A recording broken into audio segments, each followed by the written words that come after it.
100 வரைக்கும் கூட ஸ்கொயரை ஈஸியா பண்ணிடலாம். 100க்கு மேலலாம் பண்ணவே முடியாது. அது எவ்வளவு கஷ்டம் தெரியுமா அப்படின்னு நினைக்கிறீங்களா?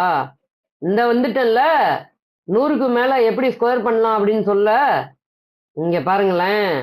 106ஓட ஸ்கொயரை வச்சு உங்களுக்கு சொல்லி தரேங்க. 100 பேஸா வச்சுக்கோங்க. அதுக்கு மேல உள்ள நம்பரை வச்சு பண்ணுவோம். ஓகே. இப்ப 106 தானே. 100க்கும் 106க்கு என்ன வித்தியாசம்? 6.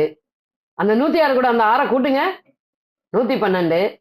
112 100ஆல பெருக்குங்க. அட என்னப்பா நீ எப்ப பார்த்தாலும் 100ஆல பெருக்கு 100ஆல பெருக்குன்னு 2 ஜீரோ கூட போட்டுக்குங்க. 11,200. இது ஆன்சரு. அடடடடா ஸ்டாப். இதெல்லாம் ஆன்சர் இல்லைங்க. வித்தியாசம் என்ன கண்டுபிடிச்சீங்க? 6. அதை ஸ்கொயர் பண்ணுங்க. 36. இதையும் கூட்டுங்க. 11,236. இப்படிதாங்க சிம்பிளா பண்ணணும். சரி, ஓகே. நம்மளோட யூடியூப் சேனல் பிரசாத் அருண், அத சப்ஸ்கிரைப் பண்ண மறந்துருந்தீங்கன்னா அப்படியே சப்ஸ்கிரைப் பண்ணி விட்டுருங்க போய். ஓகேங்களா? இன்ஸ்டாகிராம்ல பாக்குறீங்களா? அப்படியே ஃபாலோ பண்ணிக்கிங்க.